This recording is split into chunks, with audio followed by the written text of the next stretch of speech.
You know, he's the most exciting individual I've ever met. He isn't into the whole macho thing, but he knows who he is and what he wants. Everyone thinks of him as a hero now. But I share his feelings, and he's touched my soul. And right now, I would give anything to run my fingers through his feathers. Howard the Duck is a 1986 American science fiction comedy film directed by Willard Huyck, starring Leah Thompson, Tim Robbins, Jeffrey Jones, Ed Gale. Across the sea of stars lies another world, a world almost exactly like ours. This is where he lives. He's 27 years old, single but searching. Favorite sports, windsurfing and Aikido. Favorite pastimes, cigars and sex. He has everything except fulfillment. And then one night, it happens. Hey, good buddy, are you home? He has a very sudden midlife crisis. He lands in Cleveland. You do know why you were sent to me? Listen to me, small visitor. I can explain how you got here. Maybe you're here for some greater purpose, some cosmic cause. Here, he's forced to reassess his career goals. You went to med school? To explore new relationships. To redefine his self-image. I'm sorry, we don't allow pets on the premises. To adjust to a changing lifestyle. All right, pull it out! Until he discovers just who he really is. Oh, A duck in big trouble. That's a duck, man! Howard the Duck, trapped in a world he never made. Back to the Cult of Films, and welcome to a very special episode, a bigger episode with more guests, because we're talking about the very first MCU film of all time, Howard the Duck. No, I joke, it's not Marvel Studios, but this was the very first adaptation of an MCU character on screen. We're going to get into all this stuff. First off, let's introduce who's with us. That is the one and only Johnny Mulligans. Thanks for joining. It's marvelous to be here. Oh, that was good. And from Rad Entertainment, filmmaker, Mr. Tony Walters. Welcome aboard, sir. It's always great being on the show, John. We're talking about a very polarizing film, and I feel like there is a lot to kind of shit on with Howard the Duck. However, I feel like so many years after this, 1986, this thing came out, I think that it did a lot of things right. And we have to start at the beginning. Let's talk about Willard Huyck, George Lucas's buddy from back in the day. He did American Graffiti with him. He was married to Gloria Katz, who also wrote this film, and she produced it as well, together till her death in 2018. But, this was a piece that was not supposed to be live action, but the studios pushed it to be. George Lucas wanted this to be a cartoon, an animated film. Do you guys think that this would have worked better as a animated film than what we got on the screen? We'll start with Tony. It's really hard to say because I love the train wreck that is the live action version of this movie. And some of the concepts and things like that, if done animated, you would have probably went into that more like heavy metal kind of maybe territory. Yeah. That could have been cool. It could have been really cool that direction. That would have maybe made it at least more accepted for what it was. Depends on how it was animated. If it was animated like a Disney movie, I'd say no. But I thoroughly enjoy what is Howard the Duck and what we finally got. Yeah, well, I mean, you said it. We're going to get to you in a second, Mr. Mulligans. You said it. It's like, what would it have been? Would it have been a more adult, like, heavy metal? Because the what we got was so tone crazy anyways, because it's just like, who was this movie for? The finished product it had your dad jokes, but it also had duck on human, this was the birth of the furry movement. This really had some shit in there that I don't think was meant for, and it was terrifying too. This had some really good horror elements as well. But Johnny, let's I know you're chomping at the bit. God, what do you think? Where do I start? At the beginning. Can I I feel like when I watched the movie, I saw George Lucas's name pop up. Was he on production in any way? Oh, this was his baby, man. So he was involved in this in some way. So we can at least kind of look to him when it comes to live action and the animatronics and puppetry that came into play. That's George Lucas. Is that a safe bet? It's 100% true. Okay, so at the very least, that was good puppetry and animatronics. I think they did. I think the facial expressions just in the costume were cool. The storyline, it reminds me of like that first time you have a D&D campaign and bunch of teenagers trying to move the storyline along, and just that's what it's all like. The first half hour, it didn't seem like there was a lot of depth. They were trying to create points of connections for these characters, and they were doing it in a very plain way, but it was like the 80s. So compared to some of the flops we've watched from the 90s in the last few months, this had a different feel. Give it a pass because of the 80s. Like, it felt like this followed a template that had been working. Mm-hmm. And I can't help but feel like there were things happening in the 90s where people were trying new things or things were changing and people hadn't really found their footing. But this felt like you had direction from, you had guidance from George Lucas. But then you get to the end and they really did go into a horror mode. And holy cow, like the demon at the end was weird, like something from Men in Black. We got a Rancor beast. Yeah. Didn't realize you could get nearly 2 hours out of this. And finding out it's a Marvel storyline was kind of like, they led with this? I don't know. I think the live action was interesting, but there was hokiness to it. There was a certain amount of hokiness to it. I was just going to say that I think that what this movie is it's ambitious. I think it was ambitious for its time.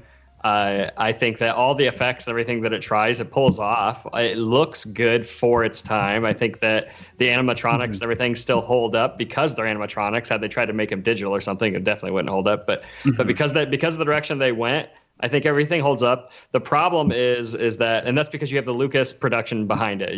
They made Star Wars. They knew what they were doing when it came to all that. This movie's the script is just bad. It's a bad story to tell. It's not interesting. You don't really find yourself really caring about any of the characters. Howard the Duck himself is kind of a dick. And Tim Robbins' character is just all over the place. So weird. Is he supposed to be a good guy? Is he supposed to be a bad guy? Is he supposed to be smart? Yeah, is he supposed to be smart? He's like an idiot scientist that has. He's the mad scientist, and that's why I think if this would have been animated, it would have worked. His character would have worked animated because he's constantly trying to do like the mad scientist laugh and like the plucking of the feather and trying to tell this story, and then he like comes back with like his scientist buddies who are the real scientists who are actually, when entered into the scene, you're like, okay, these are the bad guys. But they're not. Those are the actual good guys. Right, Tim Robbins is the bad guy. Like, he's the one who's trying to, like, study him, where the other guys are just trying to get him home. And it's like, oh, yeah, we were using this laser thing. This top secret project that's technically not above board. Come on over. We'll send you back. All right. You guys are both wrong, and here's why. Because this movie was brilliant. It was brilliantly written. No, I'm just kidding. It was on par. Like, the dialogue is just super cringy. But as far as, like, it was on par for the 80s stuff. Like, everything that was going on in the 80s.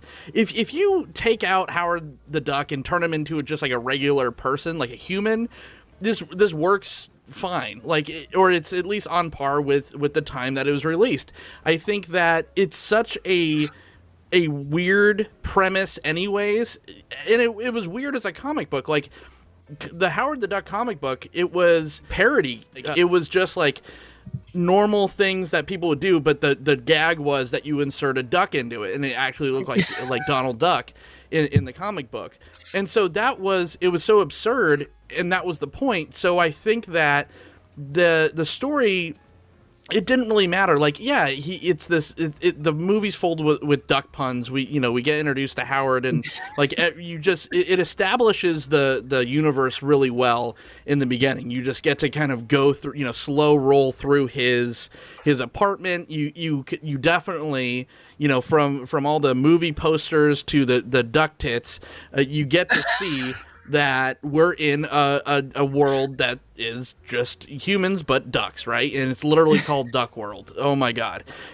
Where it gets real weird is when, as soon as he gets like dropped in to our universe in Cleveland of all places. So sorry, Howard, that's your first introduction to humans. Everyone's just so accepting. That's the weird part. It's just like, what are you? You're just like a little duck person, and they just like want to beat his ass like right away. It's just like, this is just another Tuesday. Yeah. You gotta remember the streets of the 80s in every movie were full of dudes with mohawks and like punk rock and guys on motorcycles. Right. Like what's that? Satan sluts? Yeah, exactly. And every movie was like that. Every time they showed like the streets of some major city, it was like punk rocker, like mohawk dudes or guys on motorcycles. Trying to kick somebody's ass, and that was what the 80s were, apparently. Didn't some of the punk rockers from this movie go into like Crocodile Dundee? Right. But these were like glam punks. Like they all had like super thick like drag makeup on. So I guess that meant they meant business. So I don't know. Well, because Cleveland rocks, man. And so does Leah Thompson in this. That's a good segue. She is the front runner to this band. I think it's like Cherry Rush or Cherry Bomb or something. I don't know. And what I will say, which was kind of cool, is they actually took the time to get them like singing lessons and stuff. So it's actually like Leah Thompson singing. They're not playing the instruments. They're doing the work. And that's what I'm saying. Like everything took time and effort to make this film. Like George Lucas put out $2 million of his own dollars to make sure that the Howard the Duck audio animatronic like face was correct. And that thing is so articulate, like that face is so articulate that it would hold up to today's standards. Yeah, that did stand out. Like you saw, that was one of the things that stood out in quality. I didn't realize, when I watched the movie and saw Leah singing, I was like, man, is that her? Like, that sounds really good. Like, who's singing that? And that was Leah Thompson. That's pretty awesome. Yeah. Like, they sent her off to singing lessons and to get that all squared away to do it right. Let's get the premise run down. Johnny, why don't you start? And then maybe Tony could jump in. But what is Howard the Duck? Howard is a dreamer. Howard wanted to be a music star once upon a time, but he settled down on something more sensible, like jingle marketing or something. So he finally lands this sustainable job, and lo and behold, some silly humans on Earth shoot a laser into the sky and they portal him all the way to Cleveland, where he lands in a garbage can and meets Leah Thompson, leader of a band. And they have a dialogue, and just like that, he's hanging out at her place. And we get to see all kinds of things, like credit cards in his wallet and the unwrapped prophylactic. Very tiny, too. Very tiny. Which was not a deal breaker for her. She was still on board. You're forgetting about the giant demon thing. I was going to leave that to you. I thought. Yeah. Are you talking about his condom? Because it was a small condom. It was a very small condom, but it was just very loose in his wallet. Like what? Did they not have wrappers in the 80s or in Duck World? I don't really know. Her reaction to Howard, what am I gonna do with you? Yeah. Tiny alien duck that I just met and let into my apartment. Yeah. So, in the process of trying to get Howard home, they unleash hell on Earth, basically, which is that's what they refer to it, right? I mean, it's a demon technically. Mm-hmm. Yes, the Nether Dark Lords or something. Dark Overlord. Dark Overlords. Yeah. And man, Geoffrey nailed that. Like, he nailed Demon just fine. Oh yeah, totally. He's great. He's probably the best actor in this movie. He steals the entire film. Yeah, everything, like what when he's just Jeffrey Jones, when he's just like literally like Principal Rooney walking in on interspecies fornication, he's just normal. You're just like, okay, that's cool. That's Jeffrey Jones. Like, hell yeah, like this movie just got 20 times better. But then once it happens, when he gets taken over by the Dark Overlord and he becomes Cobra Commander, it's so great. It takes on a whole new tone.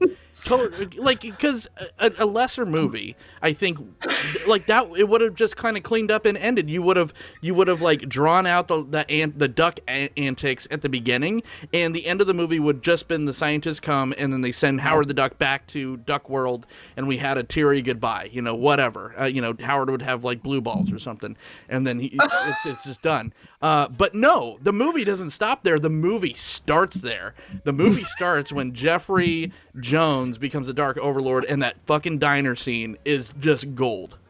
Oh my god, that was so hokey, and that's where the digital special effects become like. And is it just me, or did it feel like we were treading into Beetlejuice territory with that demon acting and that whole like? There's Ghostbusters, Beetlejuice crossover in the special effects when we get to that character. I think that it's the time, you know what I mean? It's the 80s, and it's the special effects of that. And I think that those kind of special effects they have like a classicness about them because it's pre-digital. It's like right on the edge there. So those special effects to me look better than the special effects that we get in a lot of 90s movies. Absolutely. Like I can handle all the blue lightning and all that stuff from the older films than you can from the 90s. So all that stuff still works for me. The one thing about this movie that I noticed that I forgot about, like I grew up on this movie. I watched this movie a lot as a kid. I don't know if you guys did or not, but I owned this movie on VHS. I watched this movie a lot as a kid. One thing that I never picked up or realized as a kid was that the movie itself, at least Howard, and in his mind and in his world, not the movie around him, but at least with him, it's a noir.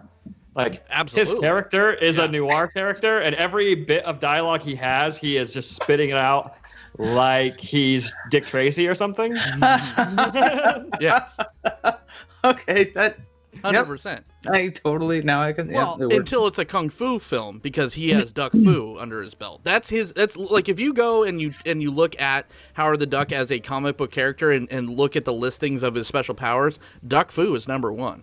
It's Quack Fu. Fu. Oh. Quack Fu. Man, I really ducked up there. Yeah. Oh God. Yeah. It's a total noir film, and it has the score, like it helps it out. It has that like sad saxophone music throughout. Jesus, I got to go back and rewatch this now. Like that's the overlay I need. It's like now I can like go in knowing this is the lens, and I feel so dumb. It definitely changes everything. When you realize it's a noir film, everything, at least the scenes and the way they drag and the way the dialogue is delivered, it completely makes sense. Even the lighting, I mean, it's shot like a noir, but then you have ridiculous characters like Tim Robbins in it that just throw off the noir tone completely, which is fine because it needs a break every now and then. Yeah, that definitely, Tim Robbins in this comic relief role really does. Yeah, it's pulls you out of that. I don't know. I feel like because it's a parody film through and through. Yes, it has noir, but it also has action. It also has comedy. It also has horror. And that tonal schizophrenia is what's endearing to it and what makes it hold up to me. Because it's what's truest to the character is the character was meant to be an insert parody role thrown into a bunch of different genres. And the fact that they made that film is what I'm like, yes, because if they just played it as a straight up noir, I think it would have lost a little bit of steam going throughout. It's the fact that it transforms so much, which to the general audience, and I get it, where I think people were just like, oh God, this is like 80 different movies in one and it's all stupid, and I get that take, but to me, it's what kept it fresh throughout the 90-minute runtime. We're looking at this through a noir lens. I think if they were to go in that direction, that's where I could see an animated version of this being straight noir. Like almost, and from back then, if we had to go with any kind of animation, probably on par with what we saw in something like Cool World, that would be the kind of animation you'd use for a Howard the Duck noir film, or getting into something more, some version of anime could pull that off too. Like the look and feel, I think you could pull off straight noir. Yeah, and I agree. Cool World is the direction that I think this movie could have went in that would have worked. Or like a Who Framed Roger Rabbit. I don't know. I'd have to go back and double check and see Cool World again, but I feel like Are they the same animation teams for both of those movies? Cool World's the same people that did, what is that movie? Is it Felix the Cat? Yeah. They were getting the green light from Disney for some of the Roger Rabbit stuff, right? Because they were having some, like Dumbo was in there, and they had. Yeah. That's a weird. That movie itself is a weird crossover of tons of characters that are from like with Warner Brothers and Disney. There's a lot of both in there because Mickey Mouse is in there too, and Donald Duck's in there too. Oh, and Donald and Daffy in one scene together where they're playing piano and stuff on a stage? Yep. Yes. Yeah. Bugs and Mickey and all. I mean, Roger Rabbit's just like a freaking classic. Like it's just one of the best films ever made. But no, but as far as this, like. Okay, so they didn't get to do straight animation. They didn't get to do the Mary Poppins or Roger Rabbit like animation with live action. But I think that with what they did, they succeeded. Like if they had to have a person walking around in a duck suit, they accomplished that and they succeeded in that goal. Where I think that they even thought they could. This came out the same year as. Labyrinth, right? And so the technology that they were using with this, they used with like Hoggle's puppet, where they did the same thing with his like anamorphic face. And I think that they nailed it. Like even not even just like, so we talked about like the special effects as far as just like Jeffrey Jones shooting like blue laser beams and whatnot, but also the makeup in this is totally on par. Like his transformation into the Dark Overlord is not only just super creepy and nightmare fuel when he has that hentai tentacle coming out of his face and plugging into the cigarette lighter. That was such an awkward, terrifying. But like that need energy, and like this thing's coming out of his mouth and is floating toward Lee Thompson's face. You're like, God, what's gonna happen here? Oh, the cigarette lighter! Thank God. Jeez. It was a parody of a porno too. Who knew that Howard the Duck could have encapsulated all these things? The thing that drives me nuts about the movie is it's in the script, and it's the fact that these characters don't believe that he's turning into this big demon. Like he's like, I'm the Dark Lord, like I'm doing the stuff. They're like, yeah, right, whatever. They're still having pie with him. Yeah. Like they're just like, oh, it's no big deal. Like they don't believe what's happening at all. And Tim Robbins is like trying to explain to them that there was like that they sucked him down here with like this experiment they were trying to do, and they don't believe him then either. They don't believe that. Like my problem with Leah Thompson's character is that she's just really stupid. like she's really dumb. Very naive. Yeah. Very, very naive. Tim Robbins is on a whole other planet. Jeffrey Jones he's solid and he's great throughout the whole thing. Yeah. He's just doing exactly what he's told, and you can and I think Tim Robbins is too. I think they all are. I think they're doing exactly what they're told. I think they're probably taking direction extremely well. They're all very talented individuals. I just think that they didn't know who this movie was targeted towards. Right. Like they didn't know who their audience was, because it's clearly not for kids. Right. But adults do not give a shit about Howard the Duck. Right.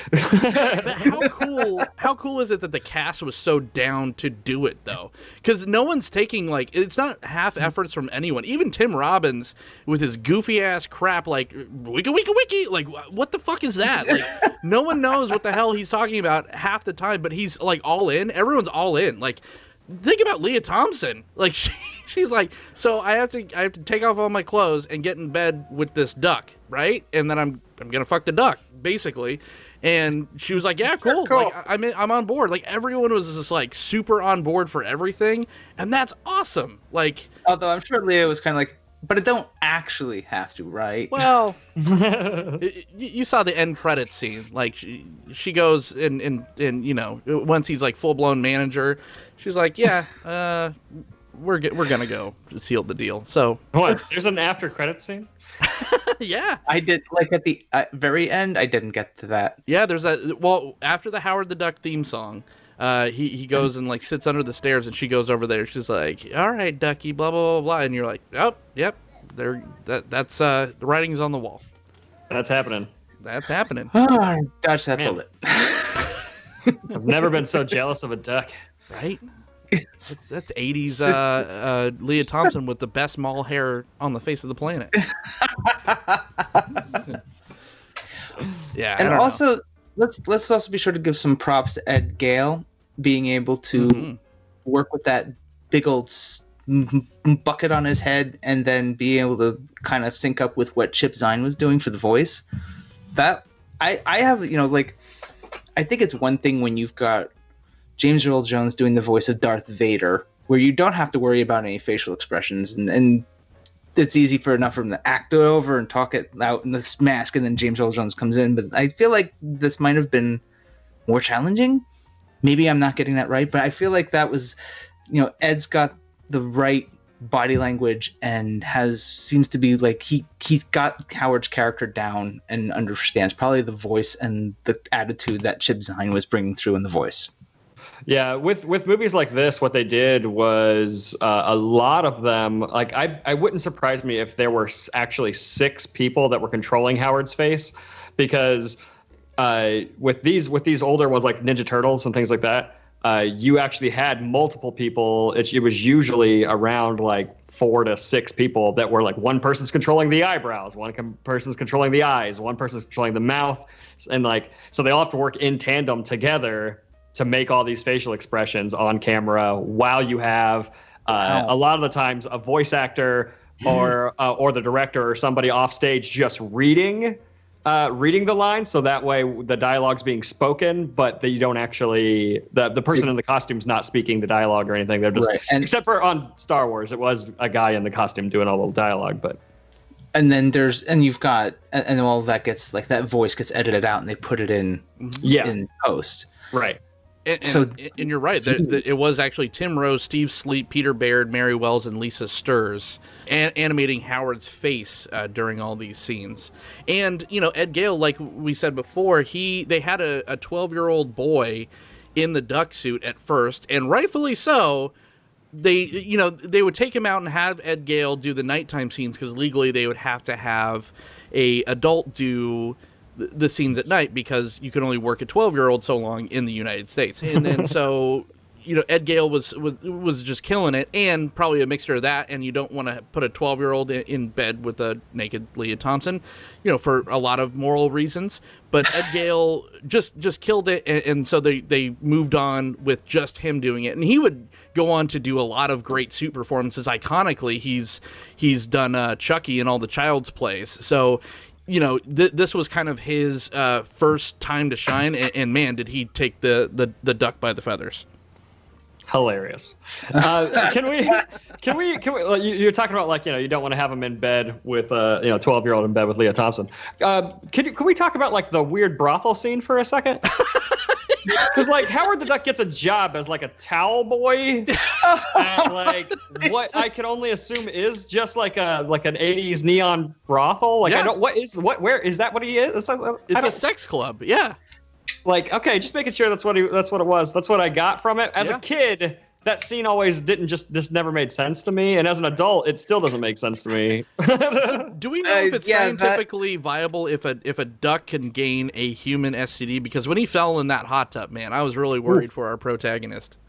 That's cool. Ducks can swim, and their immune systems are real strong. Sure they are. God, yeah, that was a little cringy. That was one of those things. That was an old stereotype, I think, of what they call a massage parlor, which do not exist today. Except in Las Vegas, because there are literally next to every Starbucks out there. Fine, you know what? We'll just carve an exception out for Las Vegas. But that's the stereotype, and this a gross misrepresentation of what's going on there.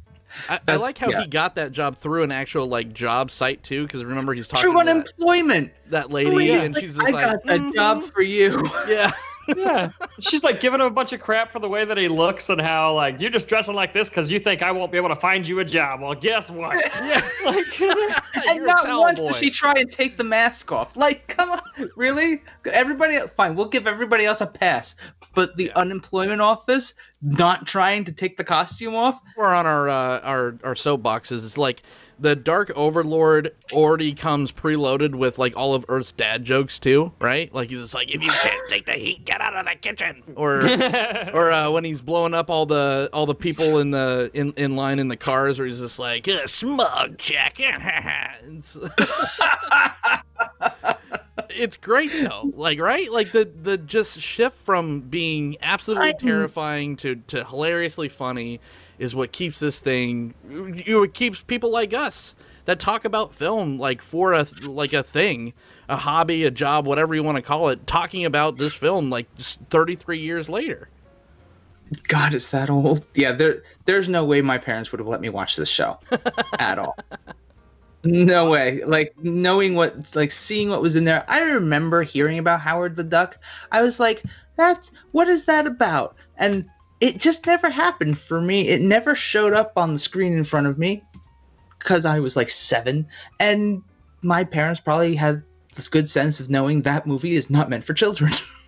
I saw it in the theaters. Tony, you saw it in the theaters too, didn't you?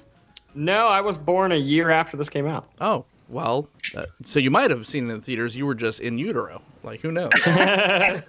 No, we owned this on VHS, and I just used to watch it all the time.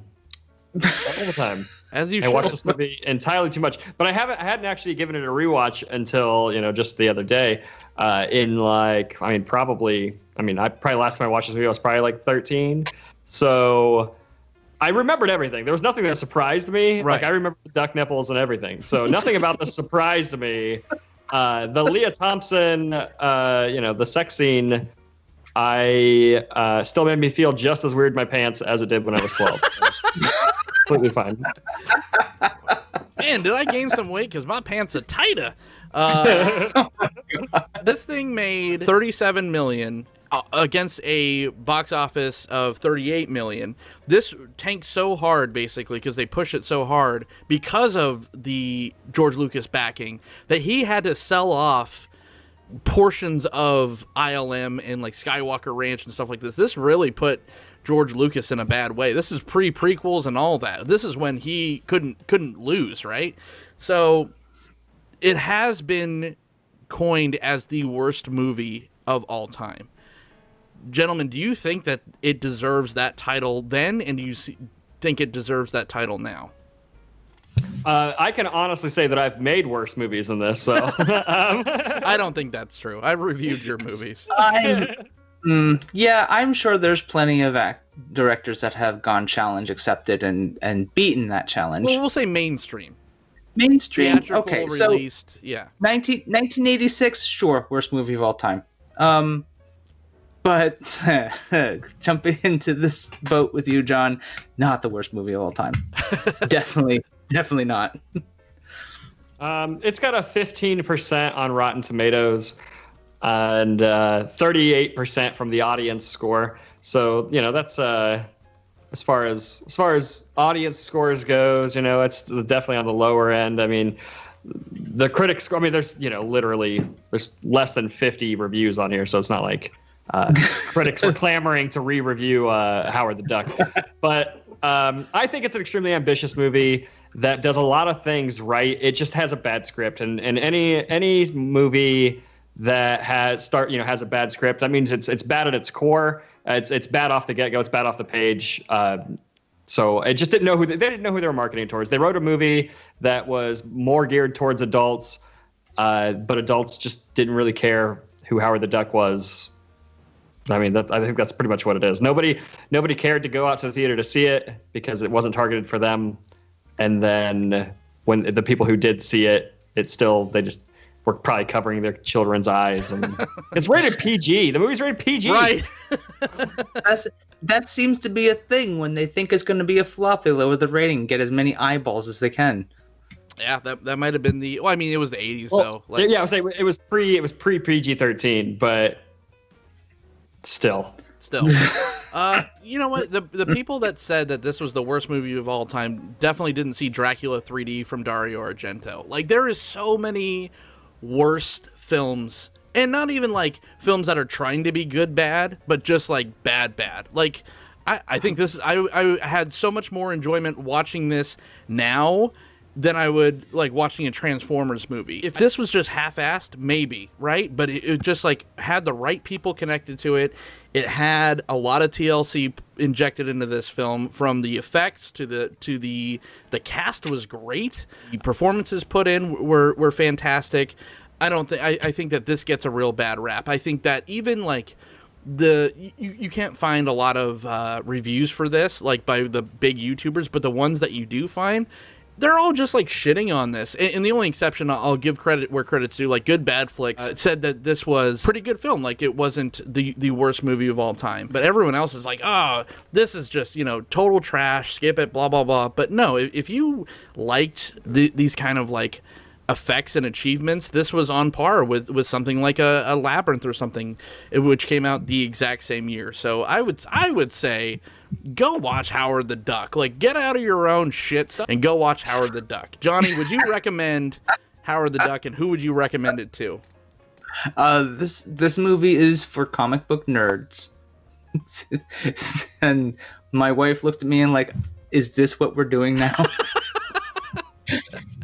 So, hey, your credibility is shot with her. Welcome to the cult of films.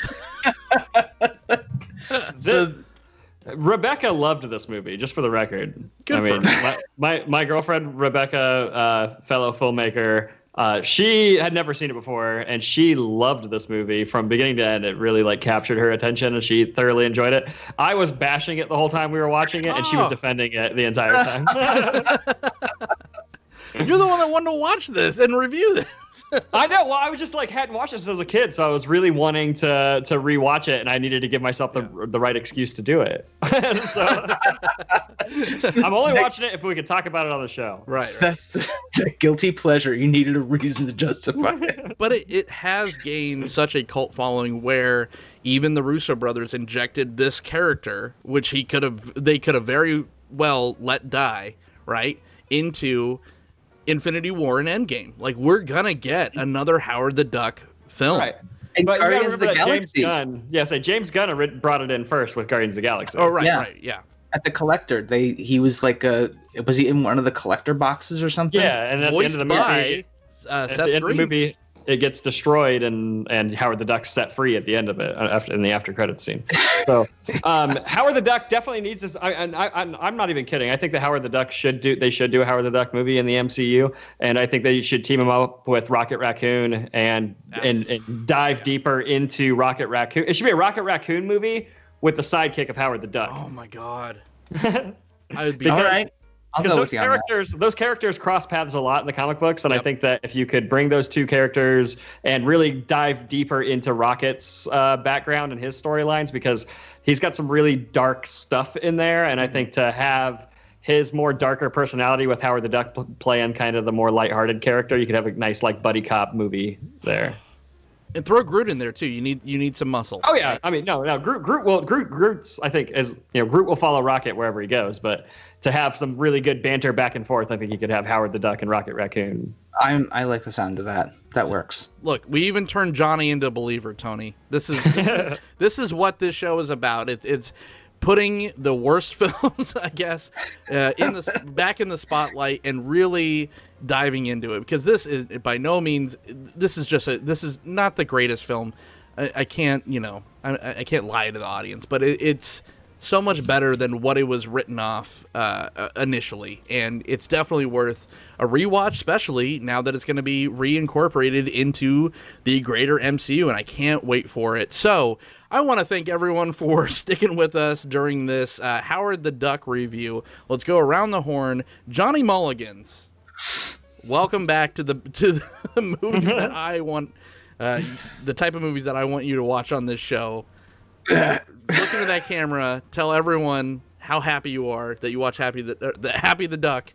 I'm the only one drinking whiskey, so these chumps, Stone sober. I'm man. so happy. I have so much makeup in me. Tell everyone what you're up to and where to find you. Oh, you can find me on the Twitters at Johnny Mulligans, and you can find me trudging around here with these horrible movies. Oh, stop it. You love it.